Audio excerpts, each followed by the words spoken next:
A very warm welcome to another episode of Fauza's Diary. If you are looking for something little and yet inspiring, then you have stumbled upon the right show. That's the beauty about my diaries. They inspire us, they encourage us, but also they make us think.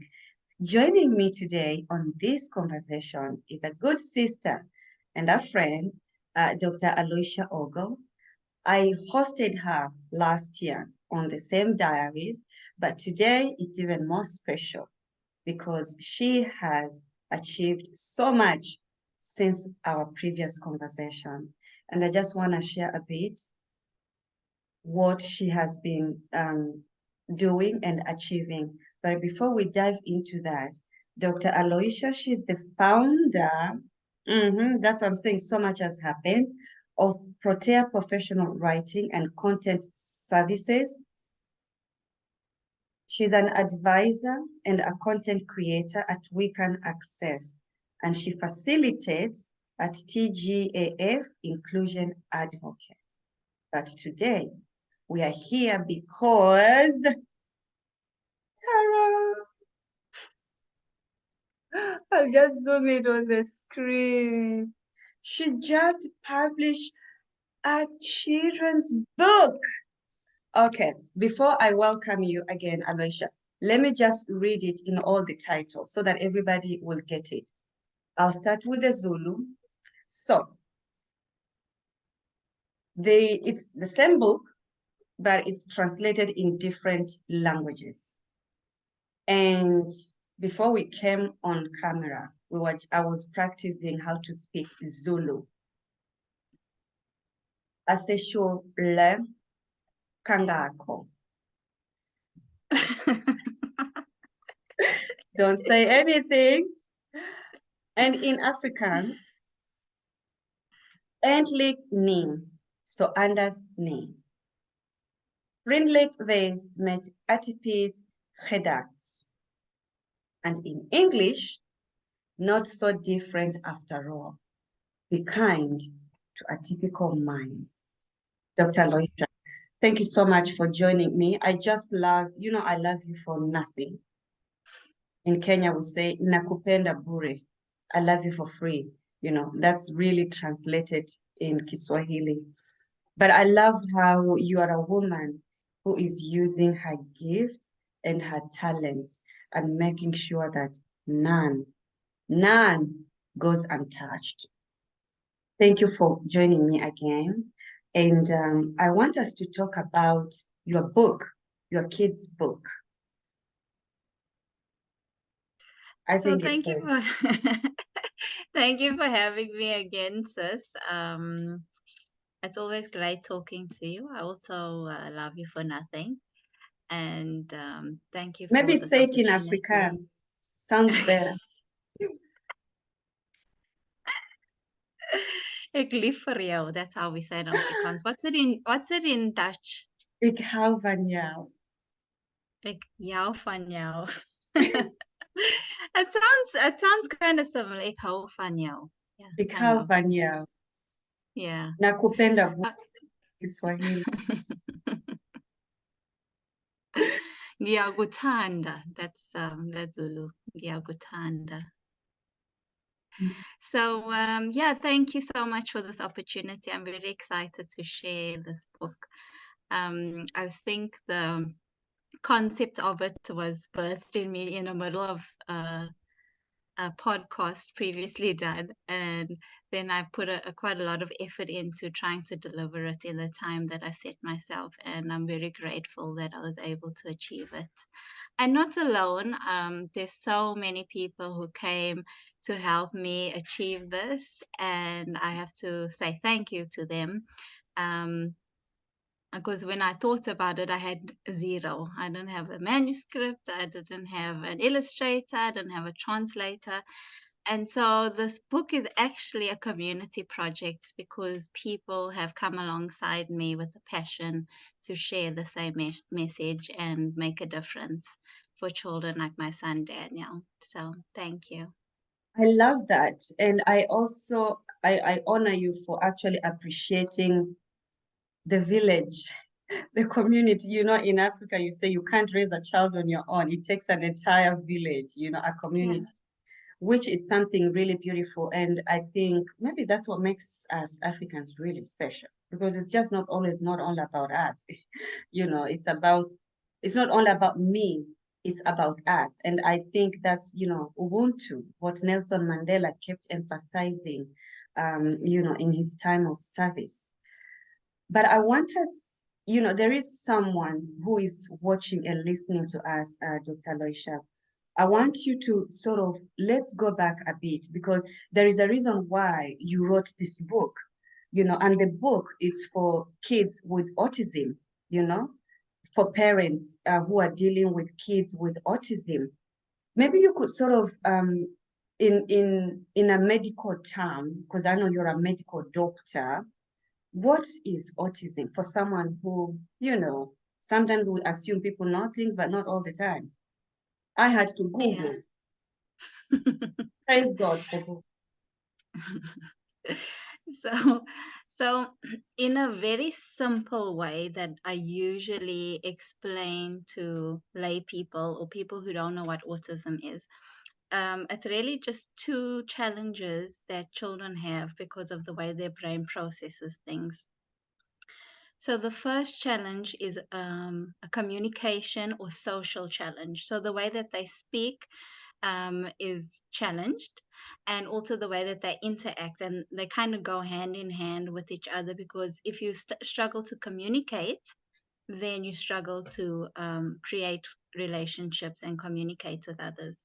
So children with autism either cannot speak, there's people who are nonverbal with autism, or they can speak and their speech is not typical. So it's kind of in patterns, and it's not something where you can have a conversation with somebody.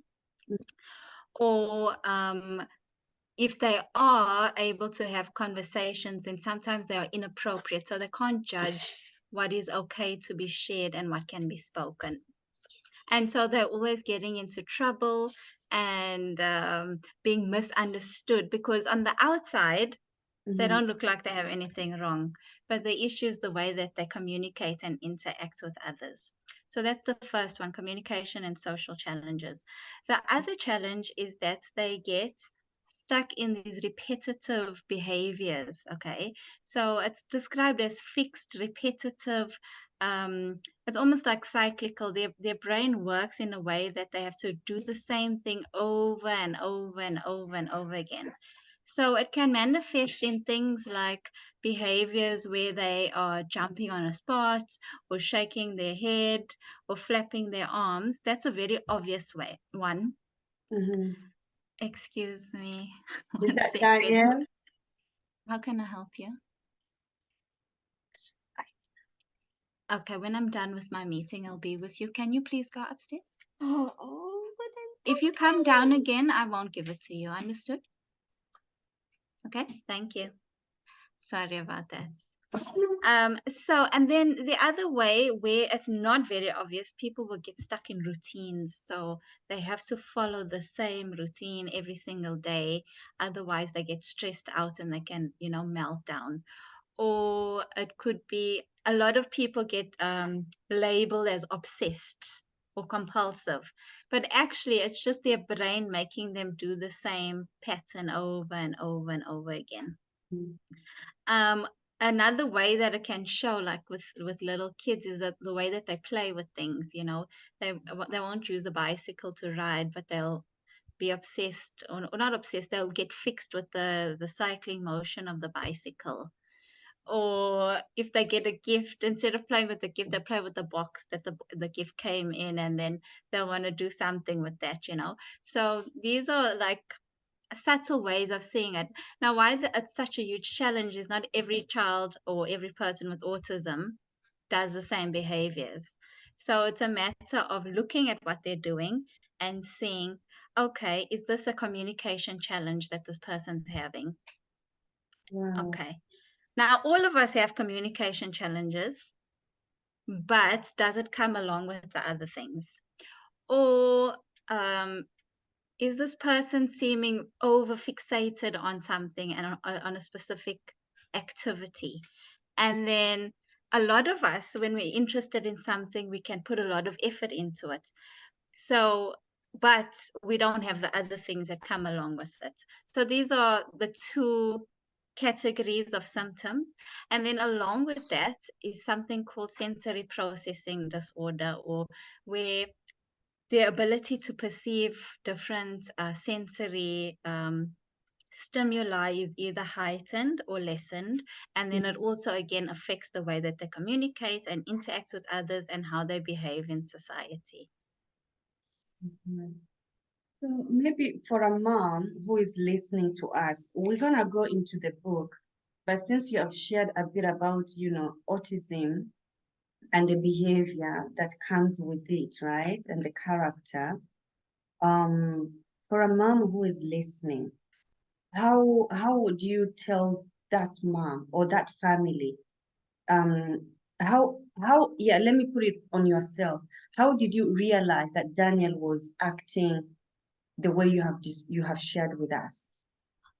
Okay, so the thing with autism is that the way that the brain develops is the same for everybody, even with autism.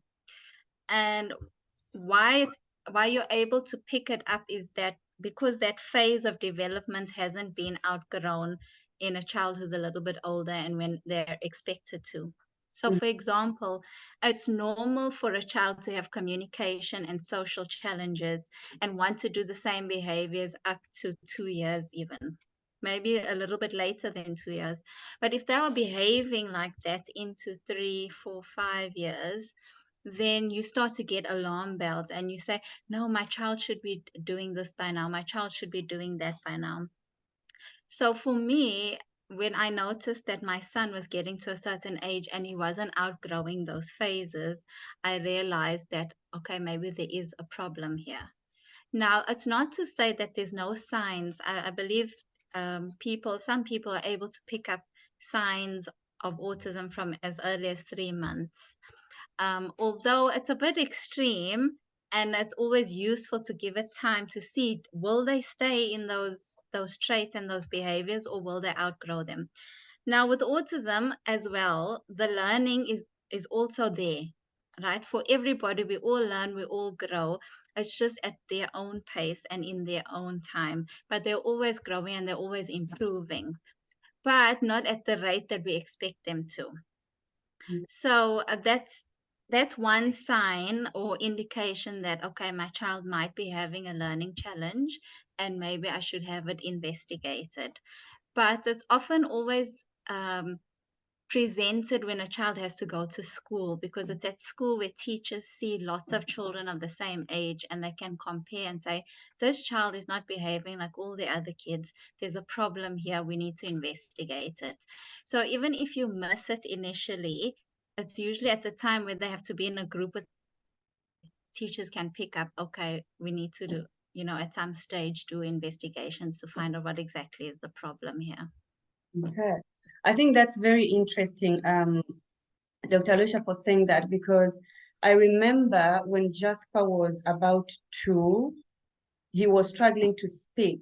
And I think I was worried maybe it's an issue, but then we found out later that it was actually because we were just speaking too many languages to him. So there was delay Right. in the speech because of Yes. that.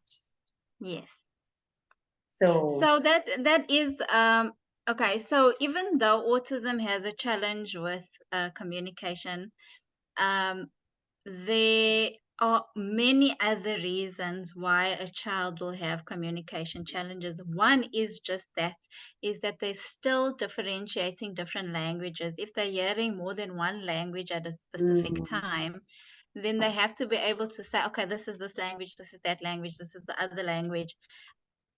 Have been hearing 3 languages between you and your husband and where he's going to school, right? yeah. Then there's also like physical challenges. So if there's an issue with the tongue or the way the teeth are, or the mouth structure is very Mm, important for the ability to create speech. So there could be a physical deformity or issue in the mouth that's preventing them from speaking. Then there's auditory challenges, right? So if the child has a hearing difficulty, they're not going to be able to hear the sound, so they won't be able to recreate them. And similarly, in autism, apart from the speech challenge, they also have the sensory challenge. So, for example, my son, he had a speech challenge, but because he was hearing every other sound outside, it took him even longer to learn to speak because the way he heard sounds was mixed with all the other sounds. And so when he did speak, it was almost like a gibberish. But that was how he heard the sounds. So his gibberish started late, and then his gibberish became actual words much even later than that. So children with autism will have both the sensory aspect and the neurological aspect of learning how to speak. So it's like twice the amount, right? Yeah, so there's many reasons why a child won't be able to speak or communicate, which is why the process of investigating to get to a diagnosis is quite a substantial progress. So you start with testing the ears, you start with checking the mouth, you start with speech language and hearing, then you go to psychology and psychiatry, then, so it's a long process, but you want to exclude all the things that can be fixed first before you start diagnosing what the potential cause might be. Wow. I see God's grace in your life with all this, Aloysia, really. I see God's grace. And I think for me, like I always say to you, may God really use Daniel's life as a testimony to others, especially for his generation. God has called him for his generation, really. So I want us to talk a bit about, right? I'm not gonna repeat it in Afrikaans or in Zulu. I'll just use my English version. Help me. Oh my gosh. So that is actually a lot of knowledge you've shared, Dr. Aloysia, but I want us now to talk a little bit about the book itself, right? Not so different after all.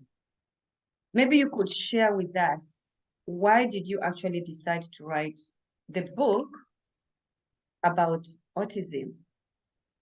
Okay, so I think my advocacy journey started around lockdown.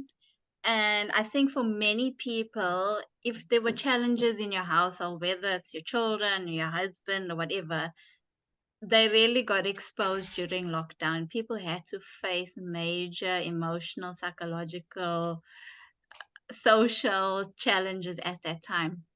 And I think that was really when I had started speaking out about my son with autism, because until that point, I was still in denial, still scared. And so from 2020, I started talking out, sharing about it, doing podcasts, speaking in events. And then I realized that even though we were doing all of this, it was the same community attending.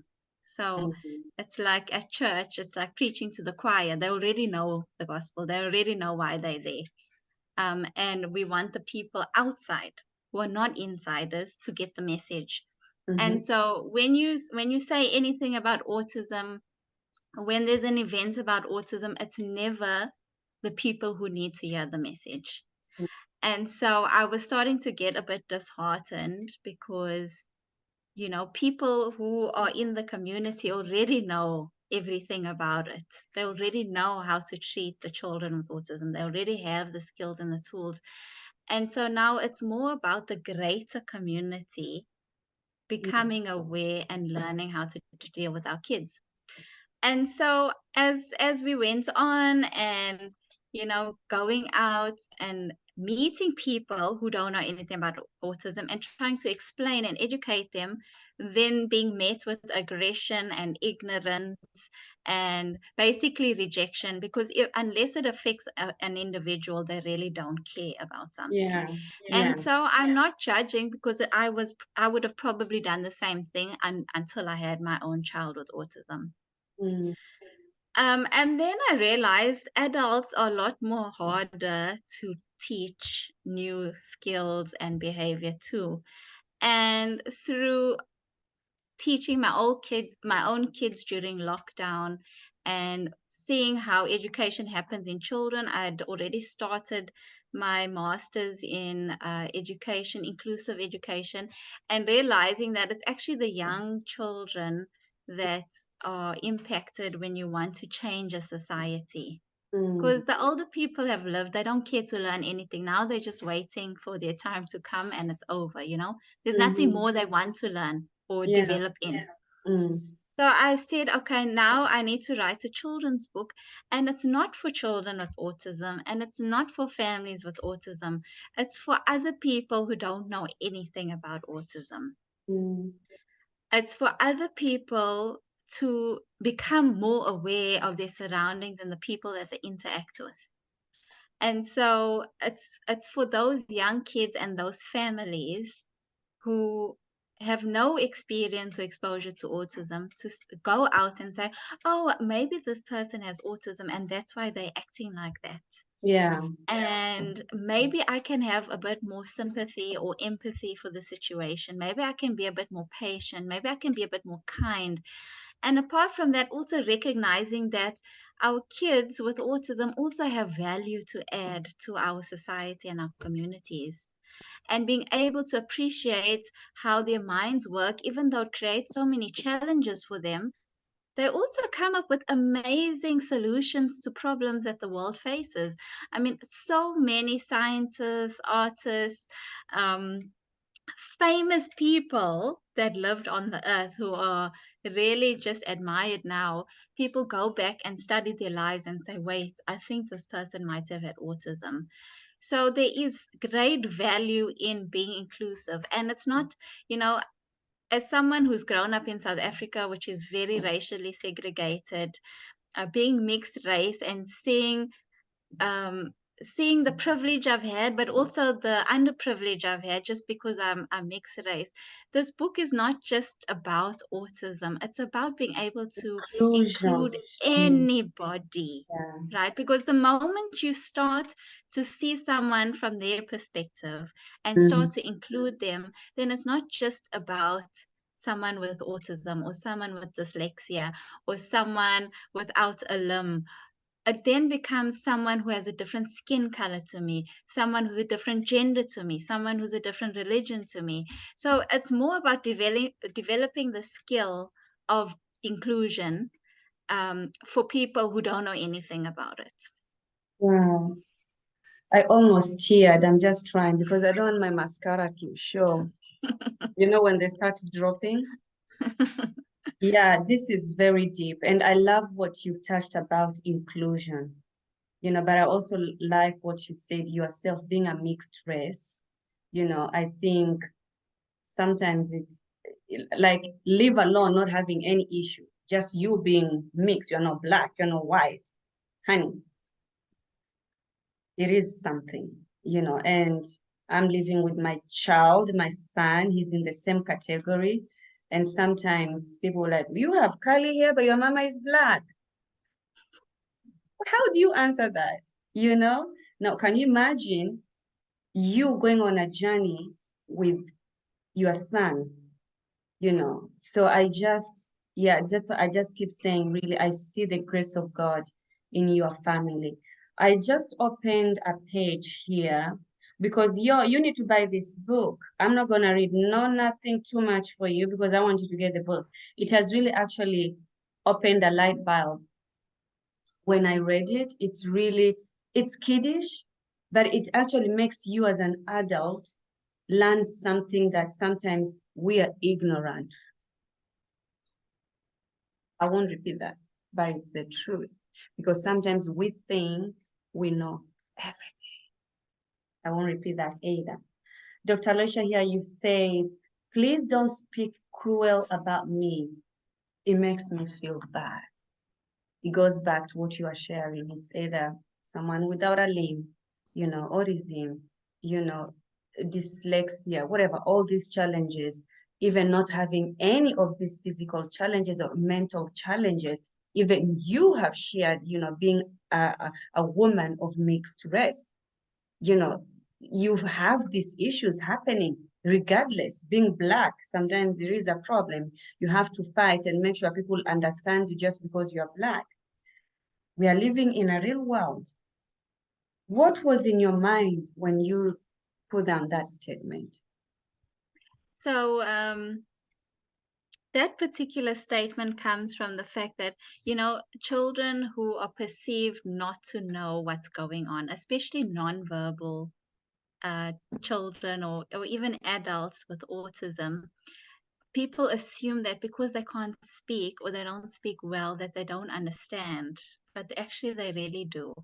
And even if they don't particularly grasp the words that you're using, they are very intuitive and they know how you feel about them and the way that you treat them and interact with them.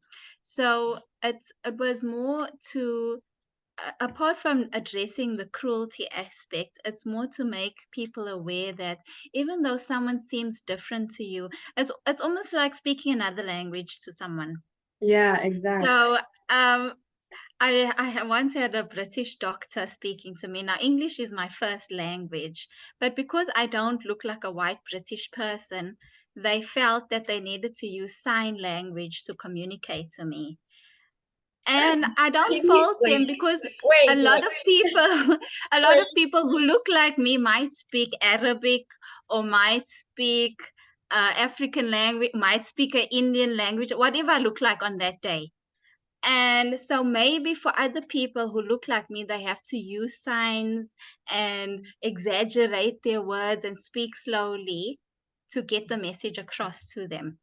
I could have asked, So do you think I'm deaf? Or do you think I can't hear? Like, what is this for? Did you tell this doctor, I'm a doctor no, myself? I didn't because, like I'm saying, I already knew in advance the potential reasons why they were behaving like that. So I was like, there's no need to waste the time doing that because I am a doctor myself and I could very well have made a similar accident.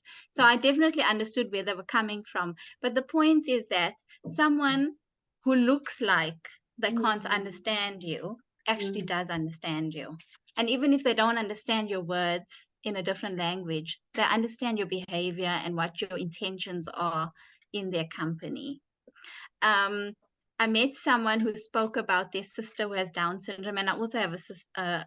My dad's daughter has Down syndrome, and they are so intuitive. They know, like in a group of people, they know exactly who the person is who will be kind to them and treat them well and who they can be friends with. And they know exactly the person to avoid and stay away from because they know they will treat them cruelly. So, yeah, it was addressing two aspects that we don't need to be cruel, but also they are not dumb. Yeah, Nobody's dumb. yeah. People have the ability to perceive, people have the ability to understand, even though they can't communicate the way that you expect them to. Wow. Thank you for sharing that. I really hope whoever is watching or gonna stumble this, that there are some good lessons here and wisdom to learn. How sometimes we as human beings, we assume things, right? Help us, Lord. Well, this is very, very educative. Very, very educative, Dr. Aloysia. And I think actually for me, my prayer for you is that you'll be in a position actually to teach this message. Mhm. Why not? Thank you for all the nuggets and all the knowledge and all the wisdom you've shared.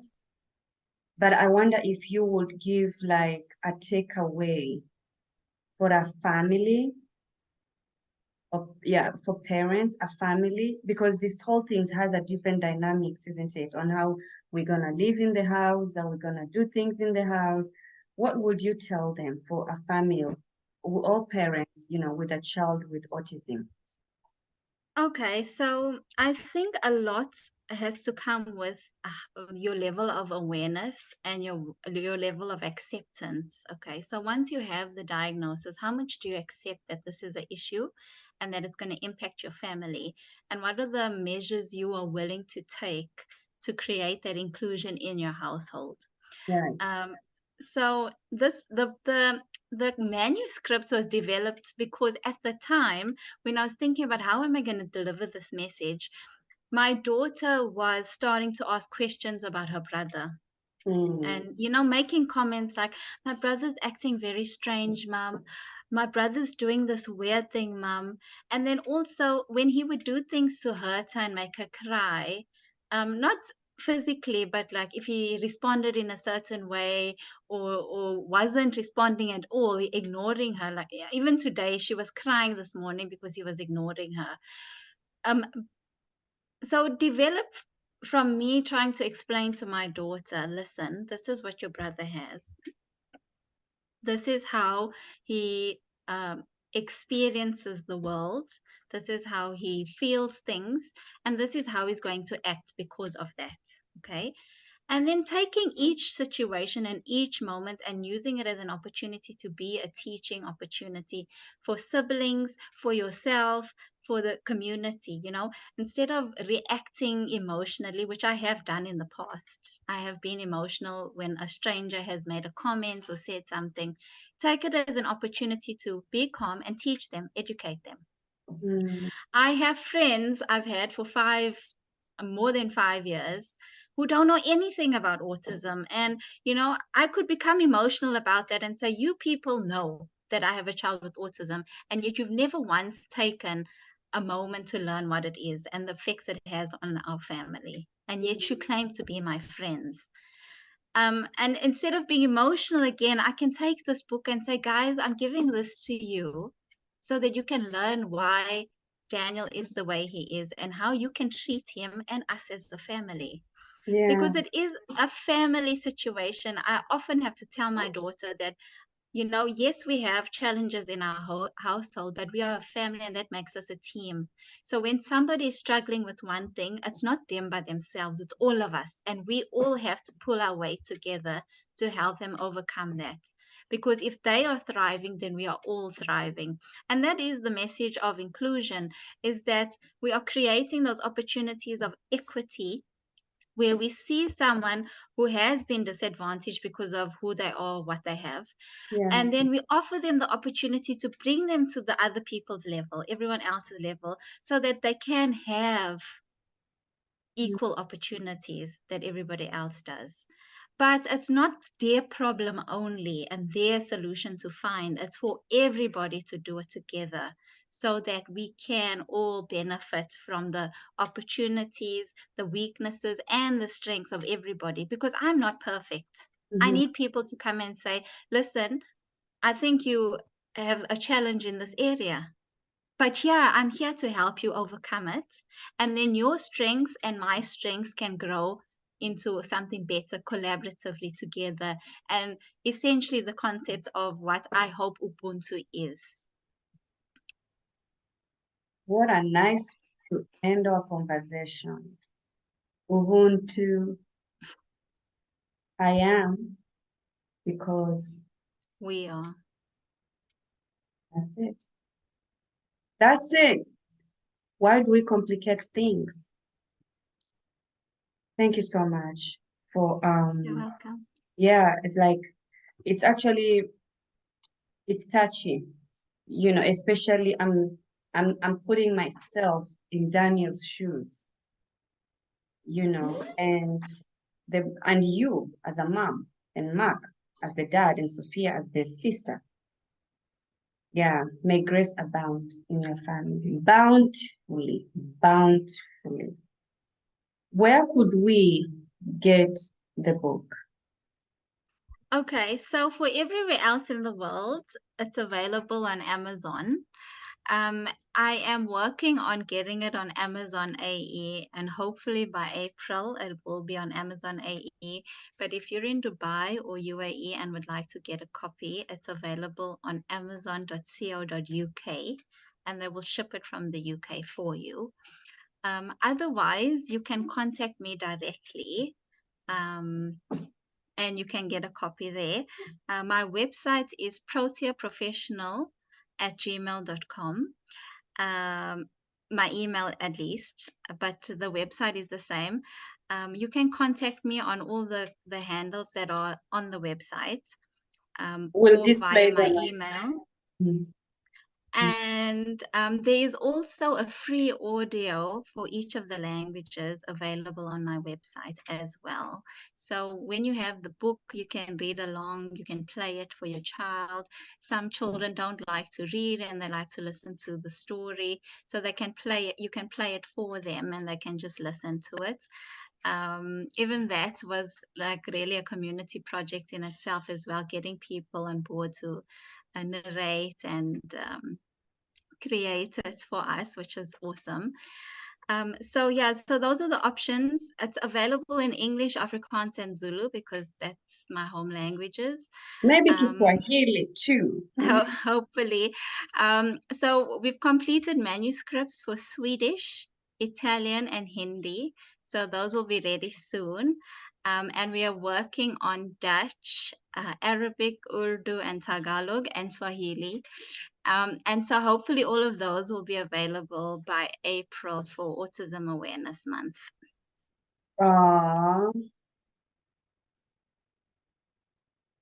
Thank you. Thank you.